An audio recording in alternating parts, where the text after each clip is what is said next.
সমাজতান্ত্রিক ছাত্রফ্রন্ট কেন্দ্রীয় কমিটির পক্ষ থেকে আজকে আমরা দাঁড়িয়েছি। আপনারা জানেন যে গুচ্ছের যে পরীক্ষা বিশ্ববিদ্যালয়ে ভর্তিতে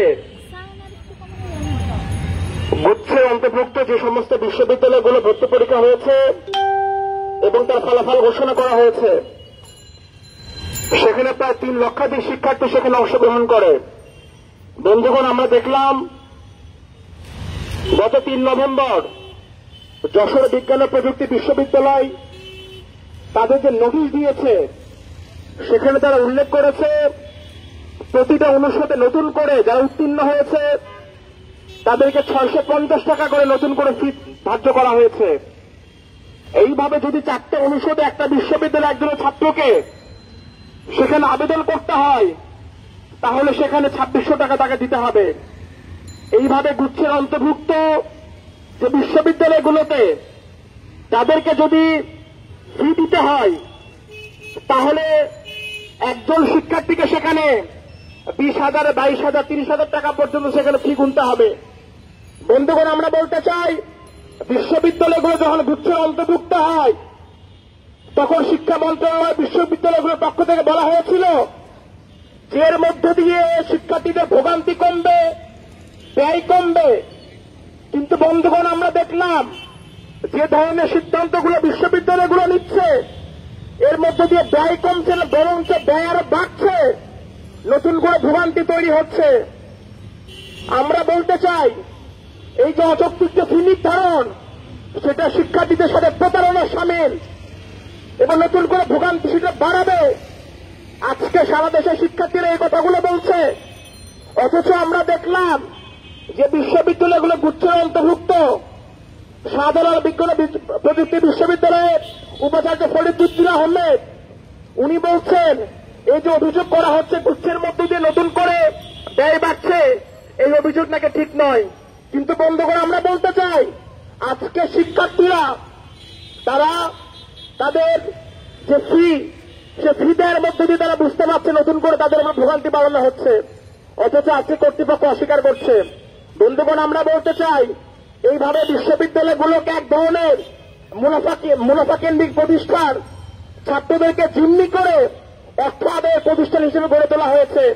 বন্ধুগণ, আমরা বলতে চাই, বিশ্ববিদ্যালয়গুলোর দোকান নয়, শিক্ষকরা কোন রকম দোকানি নন যে তারা শিক্ষার্থী থেকে জিম্মি করে এখানে তারা জিনিসপত্র বিক্রি করবেন, নতুন করে মুনাফা করবেন।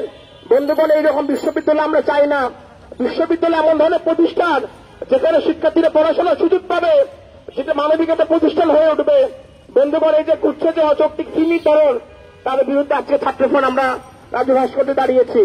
বন্ধুগণ, এ পর্যায়ে বক্তব্য রাখবেন সমাজতান্ত্রিক ছাত্রফ্রন্ট কেন্দ্রীয় কমিটির সংগ্রামী প্রচার সম্পাদক রাফিকুজ্জামান ফরিদ। বাতিল করো, করতে হবে, বাতিল করো, করতে হবে, আগুন জ্বালো, আগুন জ্বালো, আগুন জ্বালো। কেন্দ্রীয় কমিটির উদ্যোগে গুচ্ছভুক্ত বিশ্ববিদ্যালয়গুলোর পরীক্ষা পরবর্তী যে অযৌক্তিক যে আবেদন ফি নির্ধারণ, সেই আবেদন ফি বাতিলের দাবিতে রাজু ভাস্কর্যের পাদদেশে আমাদের যে আজকের যে বিক্ষোভ সমাবেশ, সেই সমাবেশের কংগ্রেস সভাপতি, সমবেত বন্ধুগণ, আপনারা আমাদের সঞ্চালকের বক্তব্য থেকে শুনলেন যে একটা দেশে কি পরিমাণ অরাজকতা চলছে। আমরা এর আগে যখন গুচ্ছ পদ্ধতিতে ভর্তি পরীক্ষা নেওয়ার ঘোষণা দেওয়া হলো, তখন বলা হলো যে অভিভাবকদের ভোগান্তি এবং সময় দুটোই কমবে এর মধ্য দিয়ে। অভিভাবকরা আশাবাদী হলেন। আমরা মনে করলাম যে না, তাহলে শিক্ষার্থীদের কিছুটা হলেও ভোগান্তি কমবে। সেই সময় ভর্তির আবেদন ফি সেটা নির্ধারণ করা হয়েছিল 600 টাকা, কিন্তু পরবর্তীতে সেটা বাড়িয়ে 1200 টাকা করা হলো। তারপরে অভিভাবকরা সেটা মেনে নিয়েছে, ভেবেছে যে এটা তো আর এই যে গুচ্ছের যে ভর্তি পরীক্ষা হচ্ছে, তো একবারই তো একটা ফি নেওয়া হচ্ছে, এই অভিভাবকরা এটা মেনে নিয়েছে। আমি যদি প্রথমে প্রশ্ন তুলতে চাই যে 1200 টাকা নিয়ে যে আবেদন ফি নেওয়া হলো, সেই 1200 টাকা আবেদন ফি নেওয়ার কতটুকু যৌক্তিকতা ছিল? ভেবে দেখবেন আপনারা যে এখন একটা ওএমআর শীটে পরীক্ষা হয়, একটা ডিজিটাল পদ্ধতিতে পরীক্ষা খাতার মূল্যায়ন হয়, সেইখানে 1200 টাকা করে নেওয়া হয়েছে। 1200 টাকা করে নিয়ে আমরা বলেছি যেটা অযৌক্তিক। আমরা হিসাব করে দেখিয়েছিলাম যে আজকে ভর্তি পরীক্ষার আয়োজন যেভাবে হয় সেখানে 50 টাকার বেশি লাগে না। একটা পরীক্ষা নিতে লাগে 50 টাকা, 50 টাকাও ব্যয় হয় না। ডিজিটাল পদ্ধতিতে একটা মেশিন দিয়ে পরীক্ষার খাতা মূল্যায়ন করা হয়, কিন্তু সেই সময় আপনারা 1200 টাকা নিলেন। অযৌক্তিক ভাবে একটা ভর্তি বাণিজ্য করার নকশা হিসেবে একটা 1200 টাকার ফি নিলেন, মানে মেনে নিল, মানুষ মেনে নিল।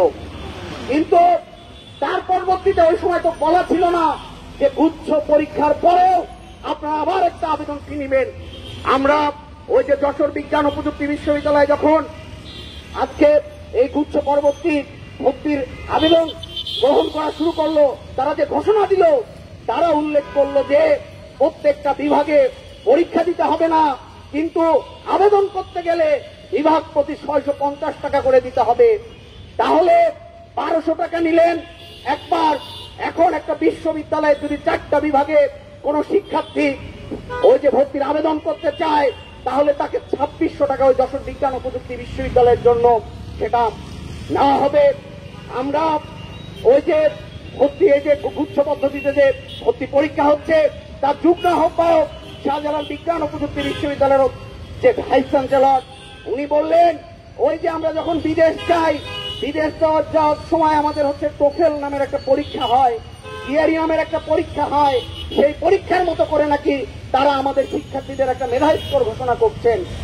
এটা হচ্ছে আমি বিশ্ববিদ্যালয়ে ভর্তি হতে পারবো কি পারবো না সেটা তো নির্ধারিত হয়েছে ওই যে আমি এসএসসি এবং এইচএসসি পরীক্ষায় যে পাশ করেছি তার মধ্য দিয়ে আমার যোগ্যতা নির্ধারণ হয়েছে।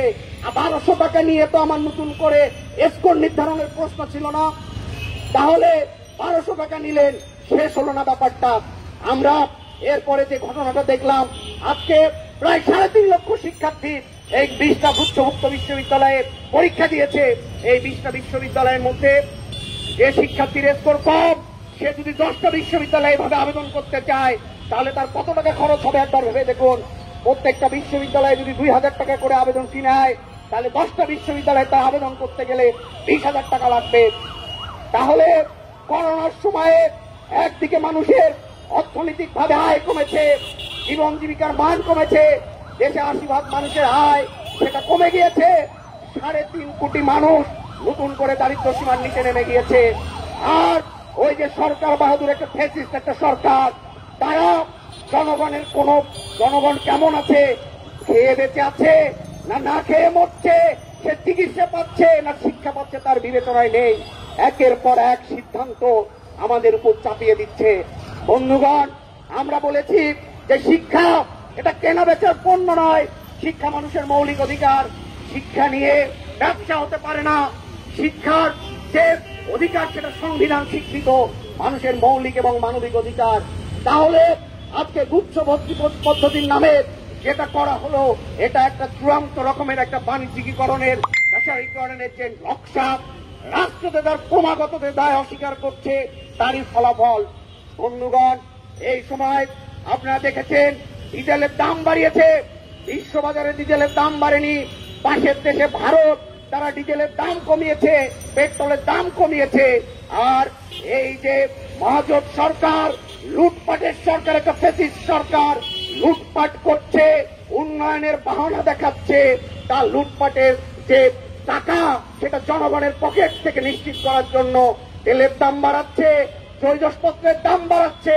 আর যেটা মৌলিক অধিকার, শিক্ষা মানুষের যেটা মৌলিক তার পাওনা, সেটাতেও সে একটা ব্যবসার পণ্যে রূপান্তরিত করেছে।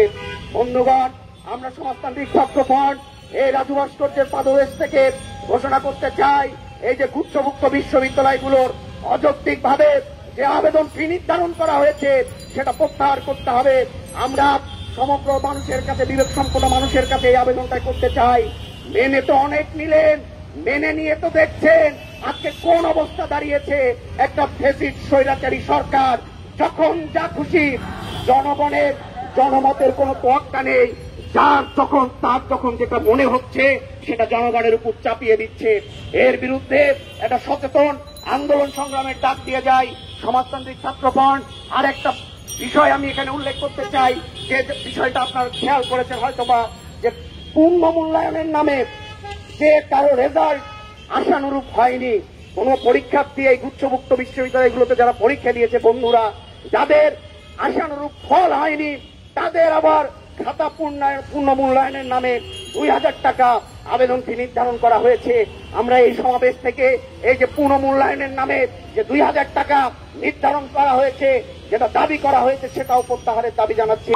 বন্ধুগণ, আমাদের এই সমাবেশ চলছে, আপনারা আমাদের আন্দোলন সংগ্রামে আমাদের লড়াইয়ের পাশে থাকবেন, সেই আশাবাদ ব্যক্ত করে আমি আমার বক্তব্য এখানে শেষ করছি। ধন্যবাদ সবাইকে। একসাথে চলে না, সংগ্রামী বন্ধুগণ, শিক্ষা ব্যবসা। শিক্ষা মানুষের জন্মগত এবং মানবিক অধিকার, মৌলিক অধিকার। একজন শিক্ষার্থী যখন এইচএসসি পরীক্ষা উত্তীর্ণ হয়, একটি গণতান্ত্রিক রাষ্ট্রের তখন দায়িত্ব হয় তার জন্য উচ্চশিক্ষা নিশ্চিত করা। কিন্তু বন্ধুগণ, আমরা দেখছি একদিকে যেমন যথেষ্ট পরিমাণে বিশ্ববিদ্যালয় নির্মাণ করা হচ্ছে না, রাষ্ট্রীয় উদ্যোগে শিক্ষাকে বাণিজ্যিক পণ্যে পরিণত করা হয়েছে, এবং বিভিন্ন যে প্রাইভেট বিশ্ববিদ্যালয়, সেই প্রাইভেট বিশ্ববিদ্যালয়গুলো আজকে শিক্ষা কেনাবেচা চলছে। এবং একজন শিক্ষার্থী যখন পাবলিক বিশ্ববিদ্যালয়গুলোতে ভর্তি পরীক্ষা দিচ্ছে, তখন এখানে এমন একটা প্রক্রিয়া তৈরি করে রাখা হয়েছে যে কি করে তাকে ঝেঁটিয়ে বিদায় করে দেওয়া যায়, তাকে ছাঁটাই করা যায়, তার আজকে প্রক্রিয়া চলছে। আজকে এই রাষ্ট্র যদি শিক্ষার্থীর দায়িত্ব নিত, তাহলে দরকার ছিল একজন শিক্ষার্থীর যে আর্থিক যে ব্যয়, শিক্ষার যে আর্থিক ব্যয়, সে ব্যয়টা নির্বাহ করা। আজকে আমরা কি দেখছি, বিশ্ববিদ্যালয়গুলো মুখিয়ে থাকে এই ভর্তি পরীক্ষার সময় কি করে ছাত্রদের পকেট কেটে নিজেদের পকেট ভরানো যায়। বন্ধুগণ, আপনারা দেখেছেন যশোর বিজ্ঞান ও প্রযুক্তি বিশ্ববিদ্যালয়ে সেখানে 40 লক্ষ টাকা ব্যয় করে একটা গেট নির্মাণ করা হচ্ছে, সেই টাকাগুলো আজকে ছাত্রদের পকেট কেটে সেখানে নেওয়া হচ্ছে। বন্ধুগণ, আমরা বলতে চাই, উপাচার্য দামি গাড়িতে চলবেন, ভালো বাড়িতে থাকবেন, সেই টাকাটা কি যোগানোর দায়িত্ব শিক্ষার্থীদের নাকি সেটা যোগানোর দায়িত্ব রাষ্ট্রের ছিল? আজকে জুম্মি করে আজকে টাকাগুলো ছাত্রদের পকেট কেটে বিশ্ববিদ্যালয়গুলো আদায় করছে। বন্ধুগণ, আজকে ছাত্রফ্রন্টের পক্ষ থেকে আজকে রাজু ভাস্কর্যে আমরা দাঁড়িয়েছি, এবং শুধুমাত্র আজকের যে আমাদের আন্দোলন, যে বক্তব্য, সেই বক্তব্য শুধুমাত্র গুচ্ছের ফি কমানোর জন্য নয়, বাংলাদেশের শিক্ষার্থীদের যে শিক্ষার যে অধিকার, যে লড়াই, বিশ্ববিদ্যালয়ের চরিত্র রক্ষার যে লড়াই, সেই লড়াইকে আমরা যুক্ত করে বলতে চাই। বন্ধুগণ, আসুন এই যে বিশ্ববিদ্যালয়গুলো যে মুনাফার করার গ্রাসের মধ্যে আবদ্ধ হয়ে গেছে, সেখান থেকে বিশ্ববিদ্যালয়কে আমরা মুক্ত করি।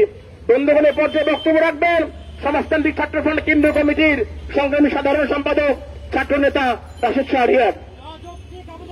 বাতিল করো, করতে হবে অযৌক্তিক আবেদন ফি। সংগ্রামী বন্ধুগণ, শিক্ষা আমার সমাজতান্ত্রিক ছাত্রফ্রন্ট কেন্দ্রীয় কমিটির পক্ষ থেকে সবাইকে শুভেচ্ছা জানাচ্ছি।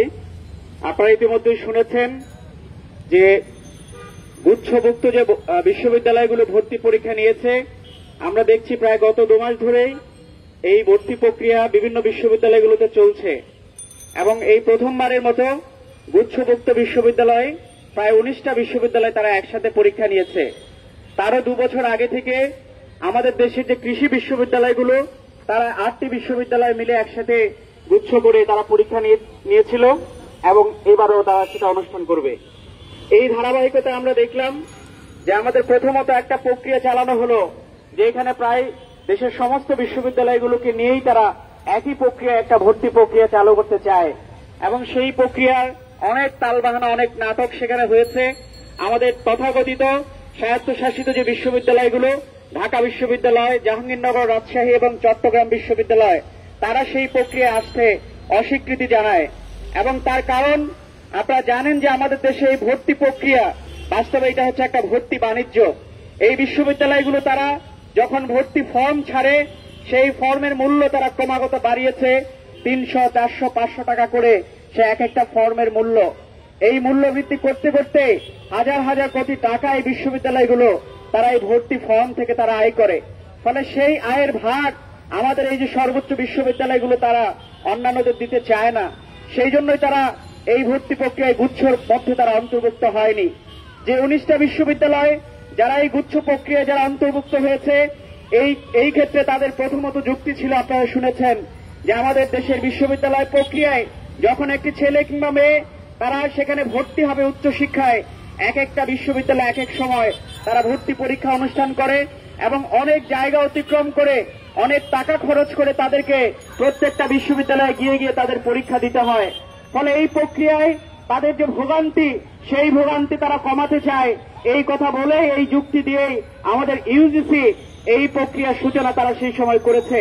কিন্তু আমরা তখনও বলেছিলাম যে এই যে গুচ্ছের নামে যে কাজটি করা হচ্ছে, এইটা বাস্তবে আমাদের দেশে যে ভর্তি প্রক্রিয়া সমস্যার সমাধান সেটা করবে না। সেই কথার কিন্তু আজকে এই পরীক্ষার কয়েকদিনের মধ্যেই তার প্রমাণ মিলেছে। প্রথমত সেটা শুরু হয়েছিল এটা দিয়ে যে যখন 600 টাকা আবেদন ফি করা হয়, সেই আবেদন ফি যখন তারা দেখলো যে এই বিশ্ববিদ্যালয়গুলোতে তারা ফর্ম বেশি তুলতে পারেনি, বিক্রি করতে পারেনি, অর্থাৎ তাদের প্রত্যাশা অনুযায়ী ফর্ম বিক্রি যখন হয়নি, তখন তারা সেই ফর্মের মূল্য তারা দ্বিগুণ বাড়িয়ে দিয়ে 600 টাকা থেকে 1200 টাকা তারা সেখানে করলো। শিক্ষার্থীরা তখনও তার প্রতিবাদ করেছে। তারা প্রথমে চেয়েছে এই বিশ্ববিদ্যালয়গুলোতে তারা নির্বাচিতভাবে পরীক্ষা নেবে, অর্থাৎ এইচএসসিতে যারা পাশ করেছে, যার বিশ্ববিদ্যালয়ে পরীক্ষা দেওয়ার যোগ্যতা আছে, সেই প্রত্যেকটি ছেলে মেয়ে তাদের সবাই ভর্তি পরীক্ষা দিতে পারবে না, এরকম করে নির্বাচিত এক দলকে এই গুচ্ছ প্রক্রিয়ায় তারা অন্তর্ভুক্ত কিংবা ভর্তি পরীক্ষা নিতে চেয়েছিল। সেই সময় শিক্ষার্থীরা এইটার বিরুদ্ধে আন্দোলন করেছে এবং আন্দোলনের মুখে তাদের সেই দাবি বিশ্ববিদ্যালয় প্রশাসন ইউজিসি মেনে নিতে বাধ্য হয়। পরবর্তীতে সবাইকে পরীক্ষা দেওয়ার জন্য তারা সেখানে অনুমোদন করে। এটার পিছনেও স্বার্থ সিদ্ধির উদ্দেশ্য সেটাই যে পরিমাণ বাণিজ্য তারা আশা করেছিল সেটা তারা করতে পারেনি, সেই কারণে আরো বেশি সংখ্যক ছাত্রদেরকে সুযোগ তারা দেওয়ার চেষ্টা করেছিল। ফলে বন্ধুগণ, এই কথাটি আমরা বলতে চাই যে আজকে এইচএসসি পাশ করার পর বিশ্ববিদ্যালয়ে যখন একটা ছেলে মেয়ে উঠবে, তার বিশ্ববিদ্যালয়ে পড়ার যোগ্যতা কি হবে, এটার মানদণ্ড কি? আমরা মনে করি একমাত্র মানদণ্ড হচ্ছে একজন শিক্ষার্থীর মেধা, তার যোগ্যতা, সেটাই হচ্ছে তার বিশ্ববিদ্যালয়ে পড়ার মানদণ্ড। কিন্তু আমাদের এই ভর্তি প্রক্রিয়ার মধ্যে আজকে ফর্ম বিক্রি শুধু নয়, ফর্ম যদি একজন শিক্ষার্থী উত্তীর্ণ হয় তারপরে হাজার হাজার টাকা লাগে সেখানে ভর্তি হতে। গত 1 দশক আগেও যেখানে 3-4 হাজার টাকা দিয়ে একটা বিশ্ববিদ্যালয়ে ভর্তি হওয়া যেত, আর আজকে সেখানে 15,000, 20,000, 25,000 টাকা এই বিশ্ববিদ্যালয়গুলোতে পড়তে লাগে। নোয়াখালী বিজ্ঞান প্রযুক্তি বিশ্ববিদ্যালয়, সেখানে 25,000 টাকা পর্যন্ত এই বিশ্ববিদ্যালয়ে ভর্তি হতে লাগে। তাহলে বিশ্ববিদ্যালয়ে কারা পড়তে পারবে?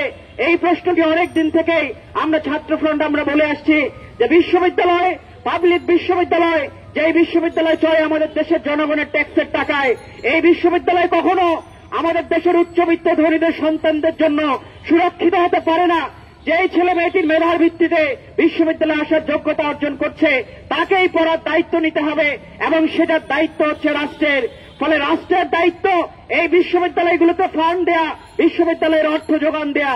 একটা গণতান্ত্রিক রাষ্ট্রে এটাই হয়, এটাই নিয়ম। ওই যে ইউরোপের আধুনিক বিশ্ববিদ্যালয়গুলো প্রতিষ্ঠা হওয়ার পর, গণতান্ত্রিক রাষ্ট্র প্রতিষ্ঠা হওয়ার পর এই নীতি পৃথিবীর সব দেশে স্বীকৃত হয়ে এসেছে।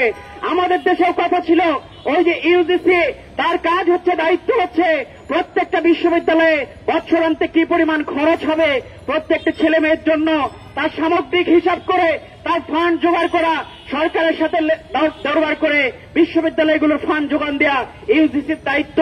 কিন্তু আমরা দেখছি ওই ইউজিসি সরকারের একটা দাসখদ্দের প্রতিষ্ঠান হয়ে দাঁড়িয়েছে। তারা উল্টো যেটা বিশ্ববিদ্যালয়গুলোকে এমন এমন নিয়ম আরোপ করছে, যার মধ্য দিয়ে এই বিশ্ববিদ্যালয়গুলোতে প্রতি বছর ফি বাড়ছে, ভর্তি ফি বাড়ছে। এইরকম একটা বাণিজ্যের রমরমা পরিস্থিতি তৈরি করেছে বিশ্ববিদ্যালয়গুলো। এই বাণিজ্য তৈরির জন্য তারা প্রণয়ন করেছিল ইউজিসির 20 বছর মেয়াদী কৌশলপত্র, যেটাকে আরো বাড়িয়ে 30 সাল পর্যন্ত নিয়ে আসা হয়েছে। এটার একমাত্র উদ্দেশ্য হচ্ছে বিশ্ববিদ্যালয়গুলোতে তারা পাবলিক রাখতে চায় না, প্রাইভেট বিশ্ববিদ্যালয়ে রূপান্তর করতে চায়। আপনারা যদি উদাহরণ দেখেন, এই ঢাকা বিশ্ববিদ্যালয়ের টেলিভিশন এবং ফিল্ম স্টাডিজ এই ডিপার্টমেন্টে পড়তে গেলে 1.5 লক্ষ থেকে 2 লক্ষ টাকা খরচ হয়, যেটা একটা প্রায় ওই তৃতীয় শ্রেণী যে প্রাইভেট বিশ্ববিদ্যালয়ের সমতুল্য। ফলে বন্ধুগণ, এই বিশ্ববিদ্যালয় যখন এই নীতিতেই তারা পরিচালনা করবে, সেটার একটা জমিন তারা তৈরি করছে চারদিকে। এই জমিনের অংশ হচ্ছে আমাদের শিক্ষামন্ত্রী, আমাদের প্রধানমন্ত্রী কয়েকদিন পর পর বক্তব্য দেন যে বাংলাদেশে লক্ষ লক্ষ কোটি কোটি ছেলে মেয়ে বেকার, এই যে বেকার তৈরি হচ্ছে, কেন বেকার তৈরি হচ্ছে? বেকার তৈরি করছে উচ্চশিক্ষা। বিশ্ববিদ্যালয়গুলোতে ইতিহাস, দর্শন, সাহিত্য এইরকম সাবজেক্টগুলোর কোনো বাজার মূল্য নেই, বাজারে তার কোনো চাহিদা নেই। ফলে এই সাবজেক্টগুলো যারা পড়ছে কিংবা কলেজে যে হাজার হাজার শিক্ষার্থীরা যারা পড়ে, এই শিক্ষার্থীরাই নাকি আজকে বেকার তৈরি করছে। অর্থাৎ এরকম একটা মনোভাব তারা তৈরি করতে চায় যে উচ্চশিক্ষা আজকে বেকারত্বের জন্য দায়ী। ফলে কি করতে হবে? উচ্চশিক্ষা সংকোচন করো। সবার জন্য উচ্চশিক্ষার প্রয়োজন নেই। আমাদের দেশের একদল যে শিক্ষাবিদ, আমাদের বুদ্ধিজীবী বিশ্ববিদ্যালয়ের শিক্ষকরা, তারা পর্যন্ত সরকারের এই যুক্তিতে বিভ্রান্ত। তারাও মনে করেন যে সবারই কি উচ্চশিক্ষা প্রয়োজন আছে, উচ্চশিক্ষার প্রয়োজন নেই। কিন্তু আমরা মনে করি যে জ্ঞান বিজ্ঞান, এই জ্ঞান বিজ্ঞান তৈরি হয়েছে মানুষের হাজার বছরের সংগ্রামের মধ্য দিয়ে। ফলে আইনস্টাইন যখন বিজ্ঞান চর্চা করেছিলেন, সত্যেন বোস এই ঢাকা বিশ্ববিদ্যালয়ে যখন বিজ্ঞানের গবেষণা করেছিলেন, উনি কোনোদিন ভাবেননি যে এই বিশ্ববিদ্যালয়ে যার টাকা দিয়ে পড়তে পারবে তারাই শুধু বিজ্ঞান পড়তে পারবে, আর অন্যরা তারা পারবে না। এটা কোনোদিন জ্ঞান বিজ্ঞান শিক্ষার এথিক্স নয়, নৈতিকতা নয়। বিজ্ঞানের এথিক্স, জ্ঞানের এথিক্স হচ্ছে যেই মানব জাতির সম্পদ, এটা সবার জন্য অবারিত করতে হবে। এই নীতিতেই শিক্ষা এবং বিশ্ববিদ্যালয় পরিচালিত হওয়া উচিত। কিন্তু আমাদের দেশের সরকারগুলো যারা এই বিশ্ববিদ্যালয় শিক্ষা চালায়, তাদের কাছে শিক্ষা, ওই যে যারা মহান সাহিত্যিক স্টহস্টে বলেছিলেন যে শিক্ষা হচ্ছে একটা স্ফুলিঙ্গের মতো, এইটা যদি তারা পায় তাহলে আমাদের দেশের, আমাদের জনগণ যখন শিক্ষিত হবে, তখন সরকার যারা আমাদের দেশের জনগণকে শোষণ করছে তাদের যে স্বরূপ উন্মোচিত হয়ে যাবে। আর সেই কারণে তারা সেদিন বলেছিলেন যে জনগণের অজ্ঞতাই সরকারের ক্ষমতার উৎস। তাহলে জনগণকে অজ্ঞ রাখতে চাই, আপনি প্রাথমিক মাধ্যমিকের শিক্ষা দিয়ে ছেড়ে দেন। আজকে আপনারা জানেন জাতীয় শিক্ষাক্রম করা হচ্ছে। এই শিক্ষাক্রমে তারা কারিকুলাম যেভাবে সাজাচ্ছে যে টেকনিক্যাল শিক্ষার উপর জোর দেয়া, নবম শ্রেণী দশম শ্রেণী পর্যন্ত পড়ে আরেকজন ছেলে মেয়ের পড়াশোনার দরকার নেই। আপনি গিয়ে ওই টেকনিক্যাল শিক্ষা যতটুকু অর্জন করেছেন সেটা দিয়ে কিছু করে খাবে, অর্থাৎ জীবিকার দিকে চলে যাবে। ফলে উচ্চশিক্ষা থেকে কিভাবে ছেলে মেয়েদেরকে বিদায় করা যায়, এটাই হচ্ছে আজকে সরকারের, আমাদের দেশের আওয়ামী লীগ সরকারের নীতি। আর সেই কারণে আগাগোড়া ওই প্রাথমিক মাধ্যমিক কিংবা জাতীয় শিক্ষাক্রম এবং বিশ্ববিদ্যালয়ের শিক্ষাগুলো এমন করে তারা সাজাচ্ছে, এটাই অন্যতম পরিকল্পনা শিক্ষা ব্যবসা, বিশ্ববিদ্যালয়গুলোকে বাণিজ্যিকীকরণ। আর সেই কারণে বিশ্ববিদ্যালয়ে তো ফি বাড়ছে।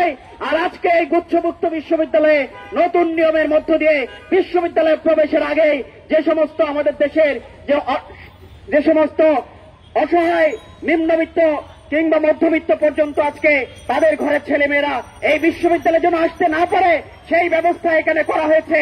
আপনারা সে কথাটি শুনেছেন যে একটি ছেলে মেয়ে যদি আজকে প্রত্যেকটা ডিপার্টমেন্ট কিংবা অনুষদে 650 টাকা করে তাকে ফি দিতে হয়, আবেদন ফি দিতে হয়, তাহলে 10টা বিশ্ববিদ্যালয় যদি ফর্ম তুলতে চায় তাহলে কয়েক হাজার টাকা সেখানে তাকে খরচ করতে হবে। ফলে এতটুকু সামর্থ্য আমাদের দেশের অধিকাংশ পরিবারের নেই। এই গুচ্ছভুক্ত বিশ্ববিদ্যালয়ে যারা পরীক্ষা দিয়েছে তাদের সেই সামর্থ্য নেই। উপরন্তু আজকে পরিস্থিতি এটাই যে বাংলাদেশে গত প্রায় 2 বছর ধরে করোনা সংক্রমণের পর এদেশের 77% মানুষের আয় কমেছে। এই ছেলেমেয়েরা যারা পরীক্ষা দিয়েছে, যে অভিভাবকরা তারাও এর অন্তর্ভুক্ত। ফলে তাদের আয় কমেছে 77%, কিন্তু তাদের আয় বাড়েনি। আর আজকে এই পরিস্থিতির মধ্যে সরকারের একের পর এক পদক্ষেপ মানুষের জীবনকে একটা নাবিশ্বাস হচ্ছে এই জীবনে। এর মধ্যে আপনারা দেখেছেন আমাদের দেশে আপনারা এই যে ডিজেলের দাম বাড়িয়ে দেওয়া হয়েছে লিটারে 15 টাকা। আজকে এই ডিজেলের দাম বৃদ্ধির ফলাফল হবে দ্রব্যমূল্য বৃদ্ধি। এমনিতেই গত 1-1.5 বছরে দ্রব্যমূল্য প্রায় 1.5 গুণ 2 গুণ বেড়েছে। আর সেই সময় যখন আজকে সরকারের এই সিদ্ধান্ত, এটা নতুন করে আরেকটা চক্র তৈরি করছে দ্রব্যমূল্যের। ফলে মানুষের আয় বাড়ছে না, জীবনযাপনের খরচ বাড়ছে, শিক্ষার খরচ বাড়ছে। তাহলে এই পরিস্থিতিতে দায়িত্ব যখন সরকারের দায়িত্ব নেওয়া দরকার ছিল, আর সেটা না করে উল্টো ছাত্রদের উপর আজকে এভাবে করে ফি চাপিয়ে দেওয়া হচ্ছে। ফলে আমরা মনে করি আজকে যে টাকা নেওয়া হয়েছে একবার 1200 টাকা, সেটাই অনেক বেশি অযৌক্তিক ছিল। আর নতুন করে আবেদনের নামে এই যে আজকে ফি চাপানো হচ্ছে, এটা সম্পূর্ণ অযৌক্তিক। এর মধ্য দিয়ে সরকারের শিক্ষা ব্যবসায় ত্বরান্বিত হবে, বিশ্ববিদ্যালয়গুলো শিক্ষা ব্যবসা ত্বরান্বিত হবে, আর ছাত্র অধিকার সংকুচিত হবে। ফলে আমরা এই ফি বাতিলের দাবিতে আমরা সমাজতান্ত্রিক ছাত্র ফ্রন্ট আজকে এখানে দাঁড়িয়েছি। আমরা মনে করি যে সমস্ত শিক্ষার্থীরা আজকে ভর্তি পরীক্ষা দিয়েছেন তাদেরকেও রাস্তায় নেমে আসতে হবে, কারণ ইতিহাস এটা প্রমাণ করেছে রাস্তার আন্দোলন ছাড়া অধিকার কোনোদিন আদায় হয় না। এদেশের ছাত্র আন্দোলন, শিক্ষা আন্দোলন বারবার সেটা আমাদের সামনে প্রমাণ করেছে। আমাদের অতীত ইতিহাস এটাই বলে। ফলে আপনারা যদি অধিকার আদায় করতে চান, আজকে রাজপথে নেমে আসতে হবে, রাস্তায় নেমে আসতে হবে। এর মধ্য দিয়ে অধিকার আদায় করা সম্ভব। আমরা সমাজতান্ত্রিক ছাত্রফ্রন্টের পক্ষ থেকে এই সমস্যা নিয়ে ধারাবাহিকভাবে আমরা আন্দোলন সংগ্রাম করব। আপনাদেরকে সেই আন্দোলনে আমরা আহ্বান জানিয়ে আমি আমার বক্তব্য শেষ করছি। সবাইকে ধন্যবাদ। সংগ্রামী বন্ধুগণ,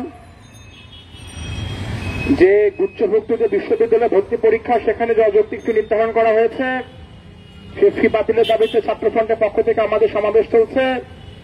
সমাবেশে সমাপনী বক্তব্য রাখবেন আজকে সভার সভাপতি, সমাজতান্ত্রিক ছাত্রফ্রন্ট কেন্দ্রীয় কমিটির সংগ্রামী সহসভাপতি ডাক্তার জয়দীপ ভট্টাচার্য। সংগ্রামী বন্ধুগণ,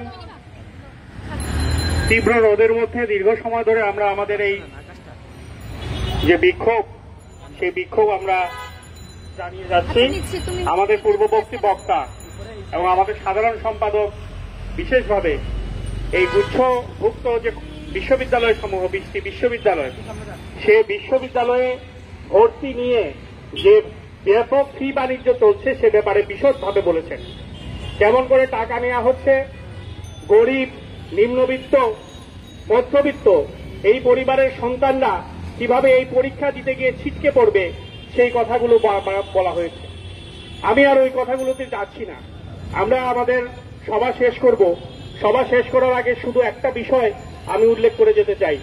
সেটা হচ্ছে এই যে বিশ্ববিদ্যালয়গুলোতে ভর্তি পরীক্ষা নেওয়া হচ্ছে, এই বিশ্ববিদ্যালয়ের ক্ষেত্রে একটা ব্যাপার আছে। আমরা বলি যে বিশ্ববিদ্যালয় একটা পরিবার। আপনারা দেখবেন বিভিন্ন সময় বিভিন্ন অনুষ্ঠান হয়, সেখানে বড় করে যখন প্রাক্তনরা আসেন, অ্যালামনাই অ্যাসোসিয়েশনের আলোচনা হয়, তখন বলা হয় যে ঢাকা বিশ্ববিদ্যালয় পরিবার, জাহাঙ্গীরনগর বিশ্ববিদ্যালয় পরিবার, চট্টগ্রাম বিশ্ববিদ্যালয় পরিবারের আমি একজন সদস্য। তার মানে বিশ্ববিদ্যালয়ের শিক্ষক, বিশ্ববিদ্যালয়ের কর্মকর্তা কর্মচারী, বিশ্ববিদ্যালয়ের ছাত্র ছাত্রী অর্থাৎ শিক্ষার্থীরা মিলে একটা বিশ্ববিদ্যালয় পরিবার এবং তার অভিভাবকরা মিলেও অবশ্যই একটা বিশ্ববিদ্যালয় পরিবার গঠিত হয়। আমরা দেখলাম যে হেন একটা বাণিজ্যিকীকরণ এবং এই ভর্তির নামে একটা ব্যবসা করার চক্রান্ত করা হচ্ছে। বিশ্ববিদ্যালয়ের শিক্ষকদের দিক থেকে খুব গুটি কয়েক শিক্ষককে আমরা পাশে পাই, তাদের সবসময়ই পাই। অল্প কয়েকজন শিক্ষক ছাড়া এক বিশাল সংখ্যক বিশ্ববিদ্যালয়ের শিক্ষকদের মধ্য থেকে কোনো সাড়া নাই, শব্দ নাই। কর্মকর্তা কর্মচারী বা অন্যান্য যারা আছেন তাদের মধ্য থেকে তো নাই। এবং আমরা এটাও বলছি যে আমরা এর আগের বক্তাও দেখিয়েছেন যে এই গুচ্ছের যে পরীক্ষা, শুধু গুচ্ছের পরীক্ষা নয়, ভর্তি পরীক্ষার নামে বিশ্ববিদ্যালয়ে কিভাবে একটা লুটোত্রাজ করা হয়, বাস্তবে একটা বিশাল ব্যবসা করা হয়, বিশাল টাকা রোজগারের যে কাজ করা হয়, সেই কাজের বিরুদ্ধেও বলেছেন। আমাদের মনে আছে 2004 সালে শাহজালাল বিজ্ঞান ও প্রযুক্তি বিশ্ববিদ্যালয়ে আমরা একটা অনুষ্ঠানের যখন আয়োজন করেছিলাম, তখন ভর্তি কমিটির সভাপতি উনি এসেছিলেন। তিনি বিগত ভর্তি কমিটির সভাপতি ছিলেন এবং একবারের পরেই আর ভর্তি কমিটির সভাপতি উনি থাকতে চান নাই, উনি তার পদ ছেড়ে দিয়েছেন। উনি আমাদের বলেছিলেন যে আমি লজ্জার সাথে এই কথা বলছি যে এই বিশ্ববিদ্যালয়গুলোকে ভর্তির নামে শিক্ষকদের যে চেহারা আমরা দেখেছি, আমরা একাডেমিক যে চেহারা দেখেছি, আমরা প্রশাসনের যে চেহারা দেখেছি, শিক্ষক হিসাবে তাতে আমি লজ্জিত। কারণ এই যে গুচ্ছের পরীক্ষা বা সব বিশ্ববিদ্যালয়গুলোর পরীক্ষা একসাথে নেওয়া হবে, সেই বিশ্ববিদ্যালয়গুলোর পরীক্ষা একসাথে নেওয়ার বিরুদ্ধে তখনও স্বায়ত্তশাসিত বিশ্ববিদ্যালয়গুলো সবসময় প্রতিবাদ করে এসেছিল। সেই প্রতিবাদের কারণ ছিল দুটো। একটা কারণ খুবই যৌক্তিক, সেটা হচ্ছে প্রত্যেকটা বিশ্ববিদ্যালয়ের আলাদা পদ্ধতি তারা দীর্ঘদিন ধরে অনুসরণ করে এসছে। তারা মনে করে এই মেধা যাচাইয়ের এটা পদ্ধতি দীর্ঘদিন ধরে তারা এটা প্রতিষ্ঠিত করেছে এবং এইভাবেই তারা মেধা যাচাই করে।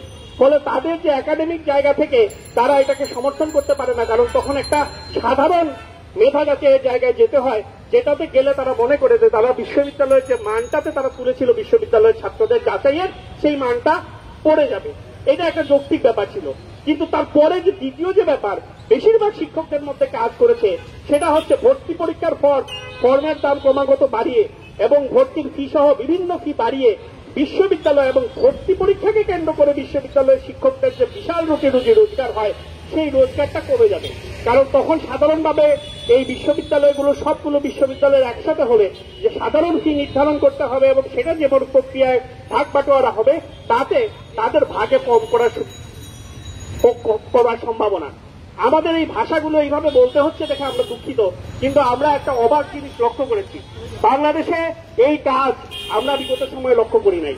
আমরা জানি যে আমাদের যখন দেশ স্বাধীন হয় নাই, পাকিস্তান আমল ছিল, সেই পাকিস্তান আমলে আইয়ুব সরকারের শাসন আমলে সব বিশ্ববিদ্যালয়ের শিক্ষক যে বাংলাদেশের জাতীয়তাবাদের পক্ষে, বাংলাদেশের স্বাধীনতার পক্ষে দাঁড়িয়েছিলেন, ব্যাপারটা এরকম না। বহু বিশ্ববিদ্যালয়ের শিক্ষকই এর বিপক্ষে দাঁড়িয়েছিলেন। কোন জায়গায়, কোন দেশে, কোন পরিস্থিতিতেই কোন একটা পেশার সবাই ভালো হতে পারে না, সবাই খারাপ হতে পারে না, এটাই বাস্তব। কিন্তু একটা সাধারণ মান তখনও ছিল। তখনও বিশ্ববিদ্যালয়ের শিক্ষকদের মধ্যে ভর্তি পরীক্ষাকে কেন্দ্র করে পয়সা রোজগার করার কোনো মানসিকতা তৈরি হয় নাই।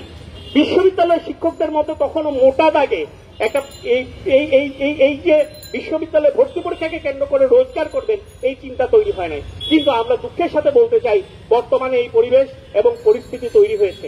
এই পরিবেশ পরিস্থিতি তৈরি হওয়ার কারণে ওনারা ভুলে যাচ্ছেন যে এই যে বিশ্ববিদ্যালয়ে যে ছেলেগুলো এসে ভর্তি হচ্ছে, যারা এই যে আপনারা জানেন যে 2600 টাকা যদি একটা বিশ্ববিদ্যালয়ের পরীক্ষা দিতে একটা ছেলেকে ব্যয় করতে হয়, তাও সে নিশ্চিত না সেখানে সে চান্স পাবে কিনা। শুধু স্যার আবেদন করতে এই টাকা খরচ হবে, তার 10টা বিশ্ববিদ্যালয়ে পরীক্ষা দিতে 26,500 টাকা খরচ করতে হবে। এই টাকা একটা ছেলে কোত্থেকে পাবে? এই কি সাথে এই সময়ে, কোন সময় আপনি এই কাজটা করেছেন? যখন 1.5 বছর একটা মহামারী চলেছে, অনেক লোক কাজ হারিয়েছে, প্রায় 1.5 কোটি বেকার আপনারা এই ঘটনার কারণেই হয়েছে বলে আপনারা ঘোষণা করেছেন। আপনারা দেখেছেন এই সময়ে দ্রব্যের দাম বেড়েছে, খাবারের দাম বেড়েছে। আপনারা দেখেছেন এই সময়ে ডিজেলের দাম বাড়ানো হচ্ছে এবং তাতে যানবাহনের ব্যয় বাড়বে। আপনারা জানেন যে একটা ধর্মঘট এখন চলছে, ঢাকায় কোনো বাস নাই, বাস্তবে বাস মালিকরা ঢাকা ভাড়া বাড়াবেন, এটা প্রায় দ্বিগুণ বাড়বে। অলওয়ে এর মধ্যেই লঞ্চ বা স্টিমারের যে মালিকরা তারা ঘোষণা দিয়েছেন তারা এই ভাড়া দ্বিগুণ করতে চান। আপনারা এই সময় এই কাজটা করছেন। তাহলে এই যে ছেলেরা ভর্তি হবে এবং যারা জানবে, যাদের শিক্ষকরা এর সাথে সরাসরি যুক্ত, সেই ছাত্ররা সেই শিক্ষকদের উপযুক্ত সম্মান করতে পারবে কি? একটা বিশ্ববিদ্যালয়ের মধ্যে ছাত্র শিক্ষক সম্পর্কের পরবর্তী অবস্থাটা কি দাঁড়াবে এবং এই কাজ করতে করতে পরবর্তী অবস্থাটা কি দাঁড়িয়েছে আমরা অবাক বিস্ময়ে লক্ষ্য করি। আজকে আমাকে একজন বিশ্ববিদ্যালয়ের শিক্ষক দুঃখ করতে করতে বলছিলেন যে একজন বিশ্ববিদ্যালয়ের শিক্ষকের ঢাকা শহরে 3টা ফ্ল্যাট থাকে কি করে? অনেক বিশ্ববিদ্যালয়ের শিক্ষক আছেন ঢাকা শহরে যারা 3টা বা 4টা ফ্ল্যাটের অধিকারী, যাদের তার বাইরেও আবার জায়গা আছে, যাদের ব্যাংকে তারপরেও একটা ব্যাংক ব্যালেন্স আছে, যারা তাদের ছেলেদের বিদেশে পড়ান। আমরা জানি ব্যবসায়ীরা এইসব করতে পারতেন। আমরা একটা সময় বুঝতাম যে শিক্ষকতা একটা মহান পেশা, চিকিৎসা পেশা একটা মহান পেশা। আমরা দেখলাম যে বাণিজ্য এমন একটা ব্যাপার, বাণিজ্য এতই মহান যে শিক্ষকতা, শিক্ষক চিকিৎসক সবাইকে মাটিতে নামিয়ে দিল। এখন বাড়ি হচ্ছে, গাড়ি হচ্ছে। বেশিরভাগ বিশ্ববিদ্যালয়ের শিক্ষকদের একটা করে গাড়ি আছে, অনেকে 2টো করে গাড়ি আছে, ফ্ল্যাট আছে। আনোয়ার হোসেন, অথচ তাদের ঘরে কোনো পড়ার টেবিল নাই। এক বাংলা একাডেমির মহাপরিচালক যখন সৈয়দ আনোয়ার হোসেন ছিলেন, তিনি 700 শিক্ষকের উপর ঢাকা বিশ্ববিদ্যালয়ের জরিপ করে দেখিয়েছিলেন 80% শিক্ষকের বাসায় কোনো পড়ার টেবিল নাই। তার মানে কোনো লেখাপড়া, কোনো অধ্যয়ন বিশ্ববিদ্যালয়ের শিক্ষকদের মধ্যে আজ আর কাজ করে না। যে এই যে নৈতিক অধঃপতন, আজ কিন্তু বিশ্ববিদ্যালয়ের শিক্ষকরা, বন্ধুগণ আপনারা খোঁজ দিয়ে দেখবেন জেলায় জেলায় যে স্কুল শিক্ষকরা আছেন, সেই স্কুল শিক্ষকদের যারা স্কুলের প্রধান শিক্ষক হন, সহকারী প্রধান শিক্ষক হন, যারা সরাসরি স্কুল প্রশাসনের সাথে যুক্ত থাকেন, তাদের ওই জেলায় বাড়ি আছে, গাড়ি আছে, ফ্ল্যাট আছে, জমি আছে, এই সব তৈরি হয়েছে। একটা দেশের নীতি নৈতিকতা মূল্যবোধের মান কতটুকু নেমে গেলে এই কাজ হতে পারে, এই সম্ভব হতে পারে। আমরা ঢাকা শহরে বিভিন্ন জায়গায় যখন যাই, নতুন নতুন পার্ক বাড়ি দেখি, যখন নতুন নতুন গাড়ি ঢাকা শহরে চলতে দেখি, আমরা যখন ঢাকা শহরে নতুন নতুন জিনিসপত্র দেখি, আমাদের মনে প্রশ্ন জাগে এরা এসব কেনে কারা? যাদের দিনে খেতে নুন আনতে পান্তা ফুরায়, যারা সারাদিন তীব্র পরিশ্রম করেও মাস শেষে অন্তত শুধু খাবার জোগাড় করতে পারলো, যদি অসুস্থ হয় তারপরে কোথায় যাবে, অসুস্থ হলে যে টাকা খরচ হবে সেটা কোত্থেকে থেকে আনবে সেটা ঠিক করতে পারে না, সেই মানুষগুলো দেখে অবাক হয় যে বাজারে এত জিনিস কেনে কে? সে মানুষ অবাক হয় এত ঘর বাড়ি উঠছে, এত দোকানপাট, এত ফ্ল্যাট, তার ক্রেতা কোথায়? ফলে আমি বলতে চাই এই হলো তার ক্রেতা। এবং এই করে করেই বাংলাদেশের সবগুলো শিক্ষা প্রতিষ্ঠানে যে সেই শিক্ষা প্রতিষ্ঠানের সাথে যুক্ত মানুষদের যে নীতি নৈতিকতার মান থাকার কথা ছিল, যেটাই শিক্ষা প্রতিষ্ঠানের অন্যতম বৈশিষ্ট্য হওয়ার কথা ছিল, তা ধসিয়ে দেওয়া হয়েছে। আমরা বলতে চাই এটা কোনো অন্য ব্যাপার নয়, এটা কোনো ব্যবসায়ী প্রতিষ্ঠান নয়। এটা এমন এক জায়গা, বিশ্ববিদ্যালয় এমন এক জিনিস যেখানে নীতি নৈতিকতা মূল্যবোধ তার একটা ব্যাপার আছে। এটা দেশকে এই বিশ্ববিদ্যালয় চরম সংকটের সময় দেশকে রাস্তা দেখায়। এই বিশ্ববিদ্যালয়ের শিক্ষকগণ পূজনীয়। তারা যখন যান একটা এলাকায়, তাদের এলাকায় যায়, মানুষ তাদের মাথায় তুলে রাখে।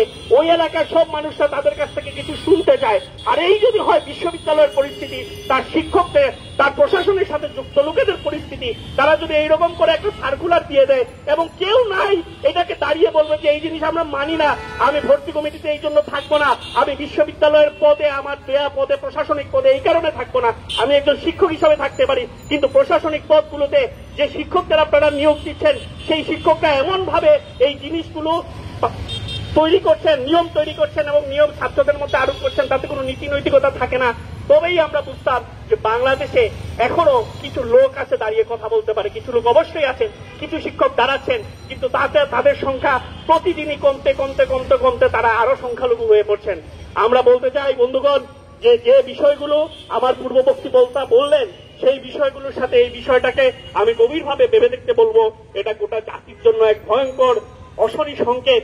একটা বিশ্ববিদ্যালয়ের শিক্ষকদের, বিশ্ববিদ্যালয়ের সাথে যুক্ত মানুষদের, শিক্ষা প্রতিষ্ঠানের সাথে যুক্ত মানুষদের যদি নীতি নৈতিকতার মান নেমে যায়, যদি মূল্যবোধ নেমে যায়, যদি টাকার জন্য যে কোনো কিছু হোক তারা করতে পারে, তাহলে ওই বিশ্ববিদ্যালয়ে পড়িয়ে কোনো ছেলে আর মানুষের মতো মানুষ হবে না। সে বিশ্ববিদ্যালয় থেকে বেরিয়ে চিন্তা করবে যে টাকা খরচ করে সে বিশ্ববিদ্যালয়ে ভর্তি হয়েছে, যে কষ্টটা সে করেছে, সে দ্বিগুণ সেই টাকাটা কিভাবে ফেরত নিয়ে আসা যায়। ফলে আমি এই বিষয়টাকে ভাবতে বলবো এবং আমি বলবো যে এই গুচ্ছের যে ফি বাড়ানো সহ বাণিজ্যিকরণের সবগুলো পদক্ষেপ বাস্তবে আপনার টাকা চলে যাচ্ছে। গরিব নিম্নবিত্ত মানুষ পারবে না এটাকে জোগাড় করতে, তাদের কষ্ট হচ্ছে। শুধু তার জন্য একটা আন্দোলন নয়, এটা একটা দেশ, একটা জাতি যে ভয়ঙ্কর সংকটের দিকে যাচ্ছে, নৈতিক মূল্যবোধগত সংকটের দিকে যাচ্ছে, তাকে রুখে দেওয়ারও একটা সংগ্রাম। ফলে এই সংগ্রামে আমাদের পাশে থাকবেন এই প্রত্যাশা ব্যক্ত করে সবাইকে ধন্যবাদ জানিয়ে আজকের সবার কাজ আমরা এখনই শেষ করছি।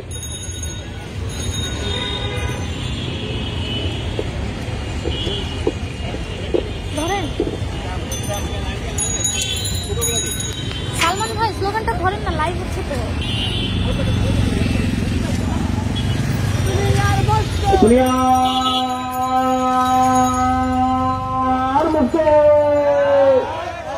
দুনিয়ার মধ্যে এক হও লড়াই করো, দুনিয়ার মধ্যে এক হও লড়াই করো, সমাজতান্ত্রিক ছাত্রকে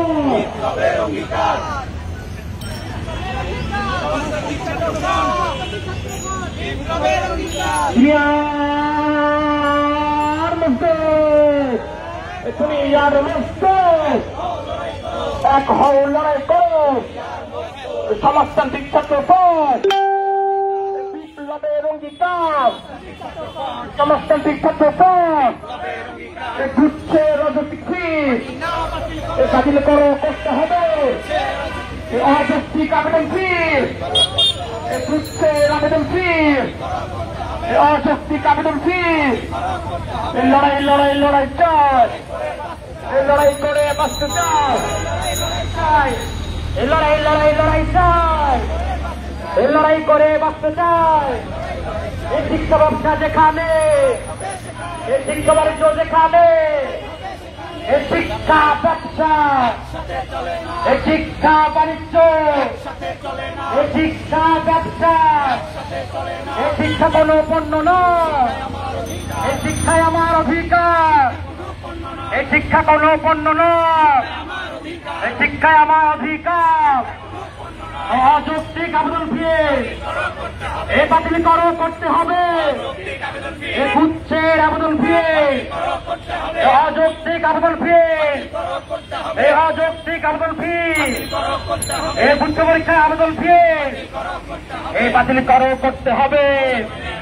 এই শিক্ষা ব্যবসা, এই শিক্ষা বাণিজ্য, এই শিক্ষা ব্যবসা, এই সমাজতান্ত্রিক ছাত্রপদ এই বিপ্লবের অঙ্গীকার, এই শিক্ষা রক্ষার অঙ্গীকার। অযৌক্তিক আবেদন ফিরে এই বাতিল করো, করতে হবে। এই অযৌক্তিক আবেদন ফিরে, এই গুচ্ছ পরীক্ষার আবেদন ফিরে, এই অযৌক্তিক আবেদন ফিরে, শিক্ষা বাণিজ্য, এই শিক্ষা ব্যবসা, এই শিক্ষা বাণিজ্য, এই শিক্ষা কোনো পণ্য নয়, এই শিক্ষায় আমার অধিকার, এই শিক্ষা কোনো পণ্য নয়, এই শিক্ষায় আমার অধিকার। অযৌক্তিক আবেদন ফি বাতিল করতে হবে, অযৌক্তিক আবেদন ফি, এই উচ্চ পরীক্ষার আবেদন ফি, এই উচ্চ ভর্তির আবেদন ফি, এই উচ্চ পরীক্ষার আবেদন ফি, এই শিক্ষা ব্যবসা, এই শিক্ষা বাণিজ্য, এই শিক্ষা ব্যবসা, এই শিক্ষা কোনো পণ্য নয়। এ জানো রে জানো, এ জানো চলো জন্ম জানো, এই শিক্ষা ধ্বংস যেখানে, এই শিক্ষা ব্যবসা যেখানে, এই শিক্ষা ধ্বংস যেখানে, এই সমাজতান্ত্রিক ছাত্রফ্রন্ট এই বিপ্লবের অঙ্গীকার, এই শিক্ষা রক্ষার অঙ্গীকার, এই উচ্চ পরীক্ষার আবেদন ফিরে, এই উচ্চ ভর্তির আবেদন ফিরে, এই উচ্চ ভর্তির আবেদন ফিরে, এই অযৌক্তিক আবেদন ফিরে, এই উচ্চ ভর্তির আবেদন ফিরে, এই উচ্চ ভর্তির আবেদন ফিরে, এই অযৌক্তিক আবেদন ফিরে। এই শিক্ষা কোনো পণ্য নয়, এই শিক্ষায় আমার অধিকার, এই শিক্ষা ব্যবসা, এই শিক্ষা বাণিজ্য, এই সমাজতান্ত্রিক ছাত্রফ্রন্ট এই বিপ্লবের অঙ্গীকার, এই শিক্ষা রক্ষার অঙ্গীকার। এই অযৌক্তিক আবেদন ফি এই বাতিল করতে হবে, এই অযৌক্তিক আবেদন ফি, এই উচ্চ ভর্তির আবেদন ফি, এই উচ্চ ভর্তির আবেদন ফি।